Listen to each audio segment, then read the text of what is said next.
అమ్మ నమస్తే అమ్మ, ఎలా ఉన్నారమ్మా? బాగున్నాము.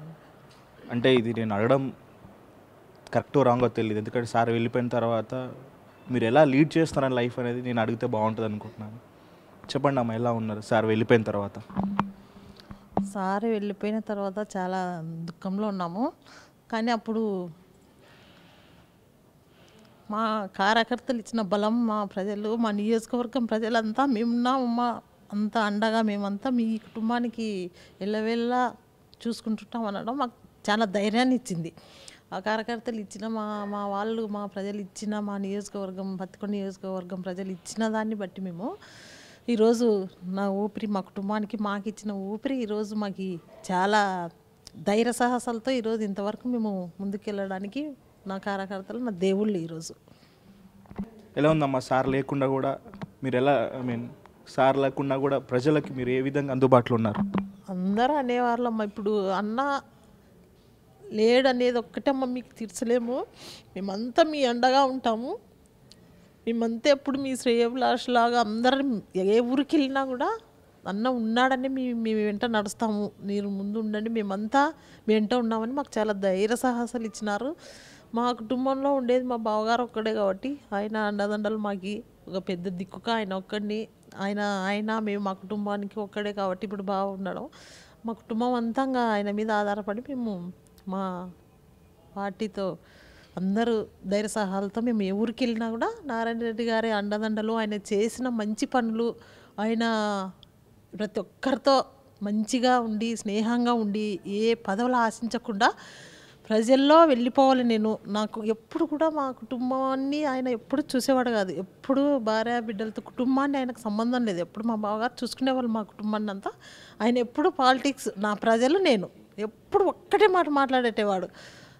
ఇప్పుడు కూడా ప్రజల మధ్యకే వెళ్ళి ప్రజల ద్వారానే చనిపోవడం అనేది ఆయన మేము జీర్ణించుకోలేకున్నాం. ఓకే అమ్మ, సార్ మీది ఎప్పుడు ఏ ఇయర్లో మా మ్యారేజ్ అయింది? 1991లో. ఇది లవ్ అరేంజ్ మ్యారేజ్ అమ్మా? Arrange marriage. సార్ వ్యక్తిగతంగా మీరు ఎట్లా ఉంటారు? అంటే సార్ ఆన్ ద స్క్రీన్ మాత్రం సార్ లైక్ అంత పొలిటికల్ సర్వీసే ఉంటారు, సోషల్ సర్వీస్ ఉంటారు. ఆఫ్ ది స్క్రీన్ గురించి మాట్లాడదాం, ఎలా ఉండేవాడు సార్ మీతోటి? బయట చూసేకి వేరే, అయినా బయట చాలా ఫన్నీగా ఎలా ఉంటాడో అందరితో కలిసి. మా ఇంట్లోకి వస్తే కూడా బయట విషయాలు ఎప్పుడు ఇంట్లో పంచుకునేవాడు కాదు, అంటే పాలిటిక్స్గా ఏదైనా ఇంపార్టెంట్ విషయాలు ప్రతిదీ నాతో చెప్పేవాడు. ఏ ఊరికి వెళ్ళినా ఈ ఊర్లో నాకు ఇది చేసినాడు, ఈ ఊర్లో నాకు ఇది చేసినారు, మనం అంతా ప్రజల మధ్య మనం సేవ చేయాలి, బాగా ప్రజలందరితో మనము మంచిగా ఉండాలి ఎప్పుడు అని అనేవాడు. ఇంట్లో కూడా చాలా ఫన్నీగా పిల్లలతో కానీ పిల్లలతో చాలా స్నేహంగా, ఒక తండ్రిలాగా కాకుండా ఆయన ఎంత ఫ్రెండ్లీగా ఉండేవాడో పిల్లలతో, అది ఇప్పటికీ ఇంకా మేము జీర్ణించుకోలేకున్నాం. సార్ వాళ్ళది ఏమన్నా ఫ్యాక్షన్ ఫ్యామిలీ అమ్మా ఏమన్నా? మాకు ఫ్యాక్షన్ అంటేనే తెలీదు. మా మామగారు ఉన్నప్పటి నుంచి ఇట్లనే మాకు మధ్యగా రాజకీయంగా ఒక ఇట్లా పైకి ఎదగనీకోకుండా చేసినది తప్ప మాకు ఫ్యాక్షన్ అంటే కూడా ఎవరికి మాకు అది చేయాల్సిన అవసరం కూడా మాకు లేదు. ఫ్యాక్షన్ గురించి మాకు ఎవరికి ఎంతసేపు చేసినా ప్రజల్లో సేవ చేయాలనే ఒక్క ఆలోచన తప్ప మాకు ఆ ఫ్యాక్షన్ గురించి మా ఇంట వంట ఎవరికి లేదు. మరి సార్ వాళ్ళ నాయనని మీ మామగారిని కూడా పోగొట్టుకున్నారు కదా మా ఫ్యాక్షన్లో, ఎందుకు ఇలా జరిగి ఉండొచ్చు? అంటే ఇట్లనే ఓరవలేక, మా మామ ఎప్పుడు చూసినా ఒక డబ్బు కాసించేవాడు కాదు, పదవులకు ఆశించేవాడు, ఎంతసేపు ఉన్నా ప్రజల మన్ననలు. అలా అనుకుంటే అంత అవినీతిగా చేయాలి, మాకు డబ్బు కావాలంటే మా మామనే మాకు దండి పెట్టిపోయేవాళ్ళు. ఇప్పుడంతా రాజకీయాల్లోనే పైకి ఎదిగి మేడలు కట్టించి అంతా వెళ్ళిపోయినారు కదా ఆయనతో పాటు ఉండేటోళ్ళంతా. మా మామ ద్వారానే మా వాళ్ళు కూడా ఆ పేరు చెప్పుకొని ఈరోజు శివారెడ్డి గారు మా మామగారు ఎలా ఉండేవారో, 10 మందికి ఎలా సాయం చేసేవాళ్ళో, ఆ పేరులోనే మన మామగారు ఎలా ఉన్నారో అది చూసి ఓర్వలేక ఈరోజు రాజకీయంగా ఆయనని బాగా ఎదిగే దిశలో పిల్లలు, అప్పుడు మా వాళ్ళంతా మా బావగారు అయితేనేమి, మా ఆయన అయితే మా మరిది గారు అయితే, మా మరిది ఇంకా చిన్నగా ఉన్నారు, అప్పుడు ఇంకా పికప్ అయ్యే టైంలో కరెక్ట్ మామని చంపేశారు. అప్పుడు కరెక్ట్గా అదే సిచ్యువేషన్ ఇప్పుడు మా పిల్లలు కూడా సేమ్ వాళ్ళ మాకు ఏ టైంలో మా పిల్లలు ఎదిగే టైంలో మాకు ఎట్లా చేసినారో మా మామను కూడా సేమ్ అలా చేసినారు. ఇప్పుడు మా ఆయన్ని కూడా మళ్ళీ అదే రీతిలోనే మా కుటుంబానికి అట్లనే వారసత్వంగా వస్తుందేమో అని మాకు చాలా బాధ అనిపిస్తుంది. అంటే ఇప్పుడు సార్ వాళ్ళ నాయనని కానీ సార్ని కానీ ఎక్కువ కక్ష ఎవరి మీద ఉంటుంది? మీ ఏ ఏ ఏ ఏ వర్గం నుంచి వచ్చిందమ్మా? వర్గం అంటే అది కాదు, ఎదుగుదల. ఆయనని ఢీకొనలేక అంతా మాకంటూ ఎవ్వరితో ఫ్యాక్షన్ లేదు. మేము ఎవ్వరితో, మా వాళ్ళు ఎప్పుడు అందరితో కలిసిమెలిసి అందరితో పోయేవాళ్ళు. మాకు ఫ్యాక్షన్ అంటూ లేదు. కేవలం ఒక కేయి వాళ్ళ కుటుంబమే మా కుటుంబాన్ని ఆ రీతిలో తీసుకొస్తున్నారు, ఆ బాధల్లో పడేస్తున్నారు. ఒక రాజకీయంగా ఎదుర్కోవాలా ఎవరన్నా కానీ ఒక మంచి పేరు తెచ్చుకొని వ్యక్తి ఎదిగేటప్పుడు ఎవరిదైనా ఎవరు రాజకీయాలు ఎవరిది వాళ్ళదే చూసుకుంటారు, కానీ అంతవరకు చూసుకోవాలి అంతే. ఓటమి గెలుపులు సహజం, కానీ ఎవరి పార్టీ వాళ్ళది ఎవరిది వాళ్ళ కథ చూసుకోవాలా, అంతవరకు ఉండాలా. కానీ ఇది మేము గెలవలేము, మేము ఆయన ఉంటే మేము గెలవలేమని అప్పుడు మామను అట్లే చేసినారు. అప్పుడు మామని చంపిన వాళ్ళని కూడా వాళ్ళే ప్రోత్సహించి లాస్ట్కు వాళ్ళని ఇంట్లో పెట్టుకొని వాళ్ళని ప్రోత్సహించి వాళ్ళకి అన్ని సహకారాలు అందించినది వాళ్ళే. మళ్ళీ తర్వాత నెక్స్ట్ మళ్ళీ ఫర్దర్ కూడా సేమ్ అదే రొటీన్ అయ్యకుండా వాళ్ళకి ఓర్వలేక నారాయణ రెడ్డి గారు ఉంటే మేము గెలవలేమనేది ఒక్క 3 అక్షరాల కోసం, ఎమ్మెల్యే అనే 3 అక్షరాల కోసం ఒక మనిషి ప్రాణం తీనికైనా సిద్ధమైనారంటే ఈరోజు జనాలు వాళ్ళకు ఖచ్చితంగా తీర్పు చెప్పే రోజులు కూడా అలాంటి వాళ్ళకి బుద్ధి చెప్తారు జనాలని మేము అనుకుంటున్నాం. మా సారు లైక్ అంటే తన పొలిటికల్ కెరియర్ ఏ పార్టీతో స్టార్ట్ చేసినారమ్మా?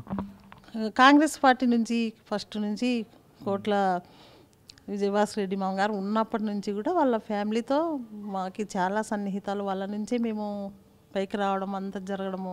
వాళ్ళ నుంచి కాంగ్రెస్లో ఫస్ట్ నుంచి కాంగ్రెసే మాది. సరే అమ్మా, సార్ లాస్ట్ 2017లో ఈ దుర్ఘటన జరిగే ముందు సార్ లాస్ట్ ఆఖరిగా మీతో మాట్లాడిన విషయాలు ఏంటి? ఆ రోజు ఎలా ఉంటారు? ఆ రోజు ఒకసారి గుర్తు చేసుకుందామంట, చెప్పండి.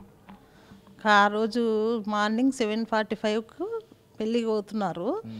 ఇంకా మా అమ్మాయి వచ్చింది ఆ రోజు నుంచి. నెల్లూరులో మెడిసిన్ చదివేది పాప. ఆ రోజు ఉదయం మార్నింగ్ 6కు వచ్చినారు పాప. ఆ రోజు వెళ్ళిపోయి కూడా అమ్మాయి 3 months అవుతుంది. వచ్చినారు, పాపని అడిగినానని చెప్పి ఇంట్లో నుంచి వెళ్ళిపోయినారు. ఇంకా లాస్ట్ ఇంకా ఫోన్లో మాట్లాడిన విషయాలు ఇంకా చిరకలపాడికిలో ఆ రోజు హనుమాన్ జయంతికి అమ్మ వస్తుందిలే అని చెప్పినాడు వాళ్ళకి, మా ఊరు వాళ్ళకి. ఇంకా వెళ్ళిపోలే 3కి అట్లా కనుక్కొని ఎన్ని గంటలకు రమ్మంటారో అని లాస్ట్ నాతో మాట్లాడడం. దేవుంది చేస్తున్నారంట, నాకు రావడానికి కుదరదు, నువ్వు వెళ్ళిపోలే చెరుగులపాటికి 3కి అని చెప్పినాడు. అప్పుడు కూడా మా అమ్మాయినే అడిగినారు పాప ఉంటే మాట్లాడించని. నేను ఆ రోజు బీచ్పల్లికి పెళ్ళికి వెళ్ళినా, లేదు నేను ఇట్లా మ్యారేజ్కి వచ్చేసిన అంటే సరేలే తర్వాత మాట్లాడించు పాపనని, అది లాస్ట్ మాట. ఇంట్లో వెళ్ళిపోయినప్పుడు పాపనే తలుచుకొని వెళ్ళినాడు. లాస్ట్ నాతో మాట్లాడిన విషయం కూడా. పాప ఏం చదువుతుందమ్మా ఇప్పుడు? పాపది MBBS అయిపోయింది. మొన్ననే రిజల్ట్ వచ్చి పీజీలో కూడా మంచి ర్యాంక్ వచ్చింది. పాప ఒక్కరేనమ్మా? బాబు బీటెక్ అయిపోయింది. వాళ్ళు మీతో ఎలా ఉంటారమ్మా నాన్న వెళ్ళిపోయిన తర్వాత? ఇప్పుడు ఫాదర్ మదర్ మొత్తం మీరే ఏ విధంగా చూసుకుంటున్నారు? పిల్లలకి ఎంతమంది చూసుకున్నా ఫస్ట్ నుంచి మా పిల్లలకి వాళ్ళ పెద్దనాయన పెద్దమ్మ అంటే ఇష్టం. పెద్దనాన్న పెద్దమ్మ అనేవాళ్ళు కాదు, ఎప్పుడైనా పెద్ద డాడీ పెద్దమ్మ అనేవాళ్ళు. కానీ ఒక ఫ్రెండ్లీగా తండ్రిగా ఆయన ఫాదర్గా కాదు ఎప్పుడు మా పిల్లలకి. ఎప్పుడైనా ఒక మాట అనేవాడు కాదు. ఎప్పుడు భుజాల మీద చేతులు వేసుకొని మా పిల్లల్ని, మా బావగారు కూడా 2 కొడుకులు, నాకు ఓ బిడ్డ కొడుకు, నల్లగారి పిల్లల్ని భుజాల మీద ఒక ఫ్రెండ్లీగా, ఆ విషయాలు అసలు జీర్ణించుకోలేక మేము ఎంతనా చెప్పని. ఇంకా బాబు కంటే మగపిల్లలు బయట వాళ్ళేరు కదా, పాపకి ఇంకెక్కువ. అందుకని కర్నూలులో ఇంట్లో ఉండాలంటే ఉండదు ఆమె ఎక్కువ. బయటనే చదువుకోవడం, ఇంటికంటూ రాదు. జ్ఞాపకాలు ఇంకా అట్లాగే ఉండిపోయినాయి పాపకి. సో అమ్మ, పొలిటికల్ గురించి వస్తాం. 2014 మీరు కాంగ్రెస్ పార్టీ నుంచి మీరు పోటీ చేశారు. ఓడిపోవడానికి కారణాలు ఏముండొచ్చు అమ్మా? ఓడిపోవడానికంటే అప్పుడు కాంగ్రెస్ చాలా బాగుండేది అన్న. అప్పుడు నారాయణ రెడ్డి అన్న కూడా చాలా బాగా సారు అంటే చాలా పికప్లో ఉన్నారు. అప్పుడు స్టేట్ డివైడ్ కావడం అది పెద్ద ఇది, దానివల్ల చాలా ఇది అయిపోయినారు. కానీ ఆ రేంజ్లో కూడా మనకి అప్పుడు కూడా కాంగ్రెస్ ఇంత మరి జాతీయ పార్టీ ఇంత ఒక్క సీటు కూడా రాకుండా పోవడం అనేది ఎవరు ఆలోచించాల. ఇంకా అప్పుడు తర్వాత కూడా రిజల్ట్ వచ్చినాక కూడా ఎవరికి రాని ఓటింగ్ సార్కి రావడం అంటే అది చాలా, అంటే ప్రజలకి ఇంత చేసినాడు అనేది దానివల్ల రిజల్ట్ బయటపడింది మాకు. ఎంత చేసింటేనో కాంగ్రెస్లో లేని కాంగ్రెస్ స్టేట్ డివైడ్ కావడం, ఎంతమందో కృంగిపోవడం, ఎంతమందో బాధపడడం, అంత చాలా మన రాష్ట్రానికి చాలా అన్యాయం జరిగింది కదా. అప్పట్లో కూడా ఆయన చేసిన పనులనే అంటే ప్రత్యేకమైన ఇమేజ్ వల్లనే సార్ కంటెస్ట్ చేయబోయాడా? అంతే చాలా తక్కువ మెజారిటీతో ఓడిపోయాను అనుకుంటా సార్ మేడం. 100% అది వ్యక్తిగతంగా పన్నే ఓట్లు కూడా వ్యక్తిగతంగా పన్నాయి. అవన్నీ పార్టీ పరంగా వేసలేరు అప్పుడు కూడా. కాంగ్రెస్ లేదు ఇట్లా డివైడ్ చేయడం, ఆ కోపంతో జనాలు పార్టీని చూసి వేసలేరు, కానీ వ్యక్తిగతంగా ఆయన చేసిన పనుల వల్ల అప్పుడు మనకు కూడా అన్ని ఓట్లు రావడం కూడా ఆయన సొంత ఇమేజ్ వల్లనే చెప్పొచ్చు. సో ఇప్పుడు వైసీపీలోకి సార్ ఎలా వచ్చిండు? సార్కి ఆ ఆహ్వానం వచ్చిందా, లేకపోతే సార్ వైసీపీలో అసలు ఏం జరిగింది? వైసీపీ పార్టీలో జాయిన్ అవడానికి మెయిన్ రీజన్స్? వైసీపీలో అప్పుడు మేము 2015లో ఇంకా ఈ చూసిన జగనన్న కూడా చాలా సార్లు రాండి అన్న మీరు పార్టీలోకి అని చెప్పడం జరిగింది. ఇంకా కొంచెం టైం అడిగినారు మా ఆయన, తర్వాత వస్తామన్నా జాయిన్ కావడానికంటే లేదు వచ్చేసేయి నువ్వు ఇమ్మీడియట్గా అని చెప్పడం. దానివల్ల ఇంకా కాంగ్రెస్ అనేది ఒక్క సీట్ రాకపోవడము, దానివల్ల కార్యకర్తలందరూ కూడా పార్టీ చేంజ్ అయ్యి మనము వైఎస్ఆర్లోకి పోదాం బాగుంటుంది అని చెప్పడం సార్కి.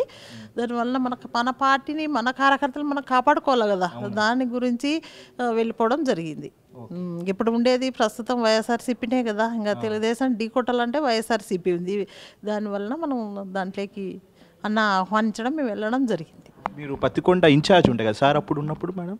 అవును, పత్తికొండ ఇన్ఛార్జిగానే అప్పుడు ప్రకటించడం జరిగింది. అనంతకాలంలో సార్ ఒక వైసీపీలో ఒక ఇమేజ్ క్రియేట్ చేసుకున్నాడు పత్తికొండ. ఆల్మోస్ట్ సారే టికెట్ కూడా కన్ఫర్మ్ అయిన మూమెంట్లో ఎందుకు ఇది జరిగి ఉండొచ్చు? ఇంకా అదంటే ఈ గడప గడప తిరగడం సార్ వైఎస్ఆర్సీపీలోకి పోయిన తర్వాత ప్లస్ మనకి కాంగ్రెస్ వాళ్ళు కూడా చాలామంది వైఎస్ఆర్సీపీలోకి సార్ పోతానే సార్ ద్వారా రావడం జరిగింది. మళ్ళీ అటు ఇంతకుముందు ఉండే వాళ్ళంతా కూడా అప్పుడు కోట్ల హరిచక్రపాణి గారు ఎమ్మెల్యేగా అప్పుడు పోటీ చేయడం, దానివల్ల ఆయన తెలుగుదేశంలోకి పోయినాడు. ఆయన సైలెంట్గా ఉండిపోవడం వల్ల కూడా ఇంకా వైఎస్ఆర్సీపీ పార్టీ వాళ్ళు కూడా అప్పుడు నారాయణ రెడ్డి అన్న వస్తే బాగుంటుంది మాకు సార్ అని చెప్పడం, అంతా ఏకమయ్యే లోపల అన్నకి ఎక్కడ పోయినా సార్కి మంచి ఇమేజ్ రావడం జరిగింది. అది చూసి ఎక్కడికి వెళ్ళినా మాకు ఒక గట్టి వ్యక్తి, ఒక మంచి వ్యక్తి దొరికినాడు అనేది చాలా సంతోషపడినారు అక్కడ జనాలు అంతా, పత్తికొండ నియోజకవర్గం వాళ్ళంతా. ఆ తరుణంలో ఖచ్చితంగా ఆయన ఎమ్మెల్యే అయిపోతాడు అనేది తెలిసిపోయింది.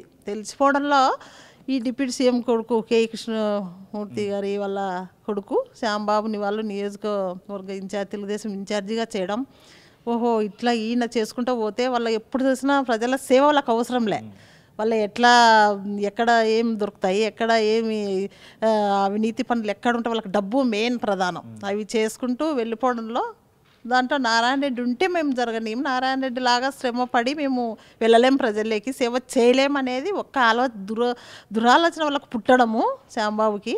ఎప్పుడో మా ఊరికి ఆయన మా మామని చనిపోయిన వాళ్ళ మనవళ్ళని మా ఊరికి తీసుకురావడం, నేను ఆ రోజు కూడా ప్రెస్కి చెప్పినాను, ప్రెస్ మీట్ పెట్టి కూడా చెప్పడం జరిగింది. ఈరోజు వాళ్ళని తీసుకురావాల్సిన ఎప్పుడో 30 years బ్యాక్ అయిపోయిన వాళ్ళు ఇంకా పుట్టిండరు కూడా, వాళ్ళని అందరికీ బోధించి ఈరోజు వాళ్ళని ఎంట పెట్టుకొని శ్యాంబాబు చెరుకులపాడుకు రావడం ఏంది. ఇంతవరకు ఎవ్వరు వాళ్ళ చిన్నాయన కానీ వాళ్ళ ఫాదర్ కానీ ఎప్పుడు మా ఊరికి వచ్చేటోళ్ళు కాదు. ఈయన ఏంది వీళ్ళని పిలుచుకొని మా ఊర్లో చేర్పించడం, వాళ్ళని ఎప్పుడో ఊర్లో వదిలిపోయిన వాళ్ళని. మా కుటుంబానికి మా ఆయనకి ఏదైనా హాని జరిగితే శ్యాంబాబు వాళ్ళ కుటుంబమే బాధ్యత వహించాలని నేను చాలాసార్లు ప్రెస్ మీట్ పెట్టి కూడా జరిగింది.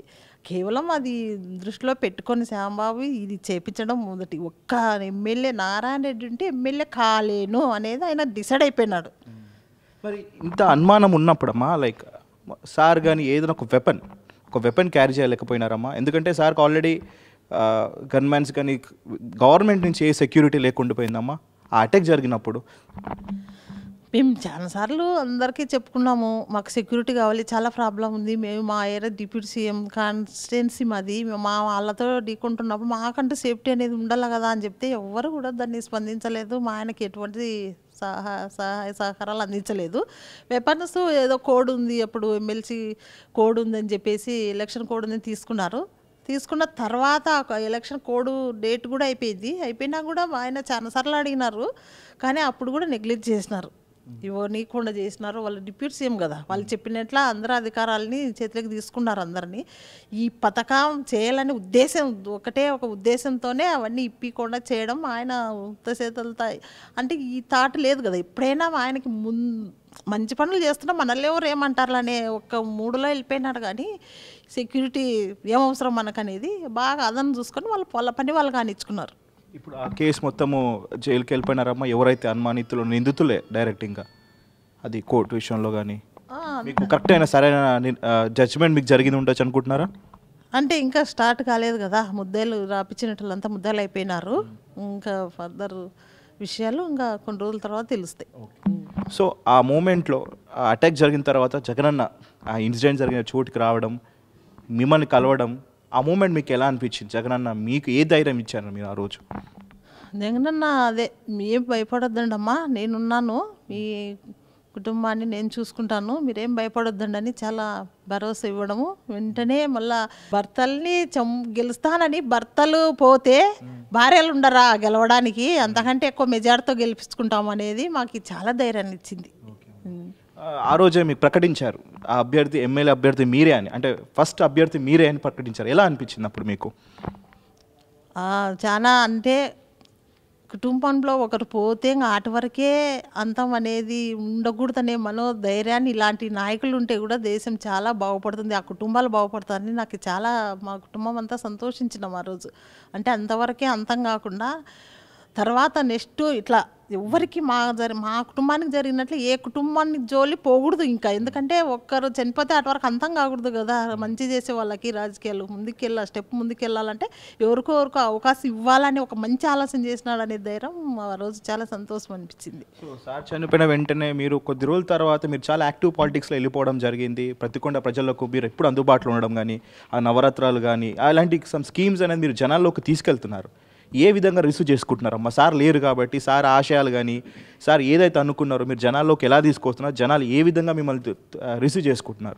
జనాలు ఏ ఊరికి వెళ్ళినా మనకి ఒక్కటే చెప్తారు, మా అమ్మ అన్ని జనాలు చెప్పబట్టి ఈరోజు నాకు నా భర్త అన్నీ చేసినాడా అని ఇప్పుడు నేను చాలా గర్వంగా ఉన్నా. ఇవన్నీ నారాయణ రెడ్డి గారు అన్నప్పుడు ఇల్లమ్మ, ఇవన్నీ కూడా ఏదైనా రోడ్డు సౌకర్యాలు కానీ, వాటర్ కానీ, ఏదన్నా కానీ ఈరోజు నారాయణ రెడ్డి ఉన్నందుకే మా ఊర్లో డెవలప్ అయినాయి. అప్పుడు ఇంతవరకు ఏ ఎమ్మెల్యేలు మంత్రులు అయినారు కానీ ఎవరేం చేయలేదు, ఆయన ద్వారానే మాకు ఇవన్నీ అయినాయని చెప్పడం నాకు చాలా హ్యాపీ అనిపించింది. ఏ గ్రామానికి వెళ్ళినా అంత అన్నని ఎట్లా సార్ని వాళ్ళ అన్నని ఎలా ఆహ్వానించారో ఈరోజు కూడా వదినమ్మ అక్క అనుకుంటా మమ్మల్ని ఏ ఊరికి వెళ్ళినా స్వాగతించడం, మమ్మల్ని చాలా ఈ నవరత్నాల గురించి చెప్పడం ద్వారా చాలామంది ఈ నవరత్నాలది ప్రతి పేదవారికి చెందుతాయి. ఆ నవరత్నాల్లో ఉండేటివి ప్రతి పేదవారికి చెందే రత్నాలు ఇవన్నీ వాళ్ళకి.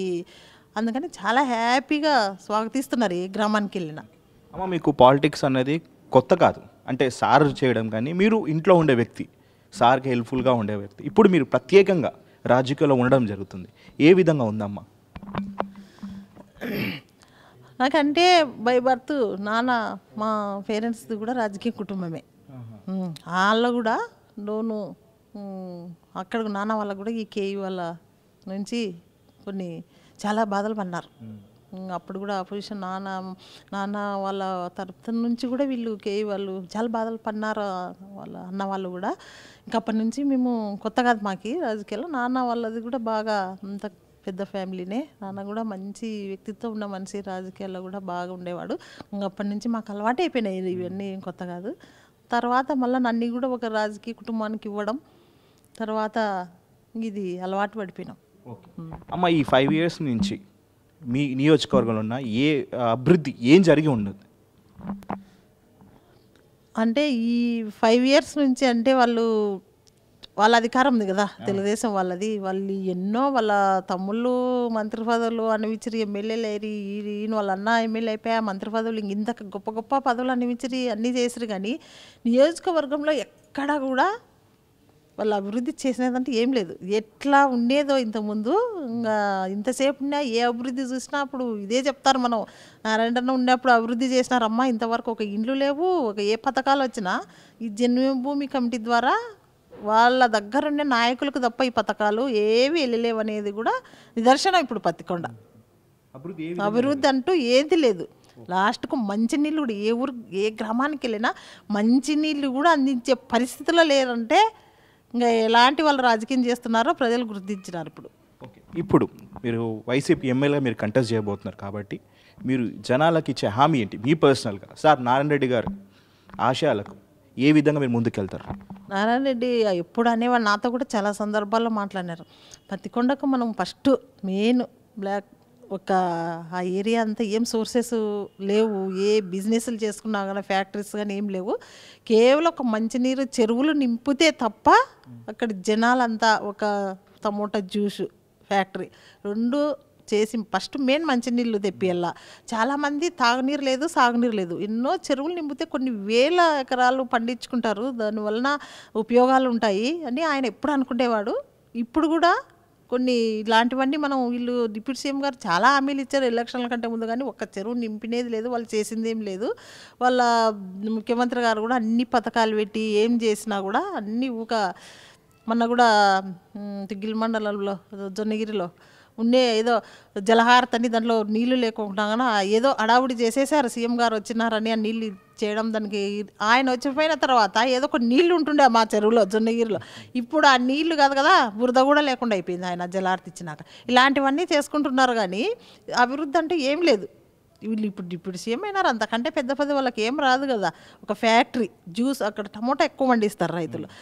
ఆ టమోటా జ్యూస్ ఫ్యాక్టరీ దాన్ని ఏ విధంగా ఏ సీడ్ తెస్తే పండిస్తే రైతులకు అవగాహన కల్పించి చేస్తే ఫ్యాక్టరీ కానీ ఏదైనా చేస్తే 10 మందికి ఉపాధి దొరుకుతుంది. 10 మంది రైతులు పండిస్తారు పంటలు, బాగా రైతులంతా బాగా ఉపయోగంగా ఉంటుంది అనేది ఇవన్నీ ఆలోచించకుండా ఎంతసేపు ఉండేవాళ్ళు. ఎవరైతే పార్టీకి బాగా చేస్తారో వాళ్ళని ఎట్లా నలపాలా, ఎట్లా చేయాలా, వాళ్ళని ఎట్లా తీసేసుకోవాలనే ఒక ఆలోచన తప్ప కాన్స్టిట్యున్సీకి ఏం చేస్తే ఏం బాగుపడుతుంది అనేది లేదు. అభివృద్ధి అంటూ ఏం లేదు. మనం వచ్చినామనుకో, ఒక జగనన్నకు కూడా మేము చెప్పినాం మన పాదయాత్రలో కూడా, అన్న ఇక్కడికి అందరూ అడగడం కూడా అదే, జ్యూస్ ఫ్యాక్టరీ కావాలి, ఇక్కడ టమోటా ఎక్కువ పండుతుంది అంటే అన్న కూడా చెప్పినారు. ఏదైతే ఈ విత్తనం దానికి ఏది జ్యూస్ ఫ్యాక్టరీకి సూట్ అవుతుంది, ఇక్కడ రైతులకు అది అవగాహన కల్పించాలా అనేది ఖచ్చితంగా చేద్దామని చెప్పినాడు. బట్ అయితే మళ్ళా పత్తికొండ హెడ్ క్వార్టర్లో బీసీ హాస్టల్ అనేటివి ఉండేటివి మూసేయించినారు వీళ్ళు వచ్చిన తర్వాత. అలాంటివన్నీ చేస్తే ఎంతమందో చదువుకోగలుగుతారు, ఎంతమందో ఈ ఐటీ కాలేజ్ ఇవన్నీ కూడా కావాలని అడుగుతున్నారు. ఇలాంటివన్నీ చేసి అభివృద్ధి చేద్దామని అన్న ఆలోచనలే మా ఆలోచనలు ఇప్పుడు. సో చివరిగా అమ్మ, పత్తికొండ ప్రజలు మీకే ఎందుకు ఓటేయాలి, అంటే చెరుకుపాడి శ్రీదేవి గారికి ఎందుకు ఓటేయాలి చెప్పు. అంటే అన్న నారాయణ రెడ్డి అన్న గారు ఎట్లా చేసినారో మాకు అక్క శ్రీదేవి అక్క కూడా అట్లా చేస్తుంది అనేది ధీమా వాళ్ళలో ప్రతి ఒక్కరికి వెళ్ళిపోయింది ఆ మెసేజ్. అక్కని గెలిపించుకుంటే ఈసారి పత్తికొండలో మనము ఏ పనులైనా చేయగలుగుతుంది, అన్న ఎట్లుండనా అక్క చేయగలుగుతుంది, జగనన్నతోనే సాధ్యం ఏదైనా కానీ అనేది ప్రతి ఒక్కరికి ఈ మెసేజ్ మా కార్యకర్తల్లో పూర్తిగా నిండిపోయింది ఇప్పుడు. థ్యాంక్ యూ అమ్మ, థ్యాంక్ యూ సో మచ్. ఎందుకంటే లైక్ ఇంత బిజీ స్కెడ్యూల్లో కూడా మీరు పత్తికొండలో ప్రతి ఒక్క కార్యకర్త దగ్గరికి వెళ్తున్నప్పుడు కూడా మీరు మాకు ఈ సమయాన్ని మాకు ఇచ్చినారు. అండ్ ఈ ½ అన్ అవర్ ఇంటర్వ్యూలో మీరు చాలా ఎమోషనల్ అయ్యారమ్మా, అసలు మిమ్మల్ని బాధ పెట్టినట్టుంది. అయినా కానీ మీ బాధలో నారాయణ రెడ్డి అన్న గురించి ఇంకా ఎక్కువ తెలుసుకున్నాం. మీరు ఏదైతే సార్ నారాయణ రెడ్డి అన్న జనాలకి ఏ చేయాలని ఆ సాధన ఏదైతుందో మీరు ఖచ్చితంగా మీరు చేయాలని, మీరు ప్రజలకు ఇంకా దగ్గర కావాలి, మీరు ఎమ్మెల్యే కావాలని ఈవెన్ మా హలో టీవీ కూడా కోరుకుంటుంది. ఉంటానమ్మా. థ్యాంక్ యూ అమ్మా.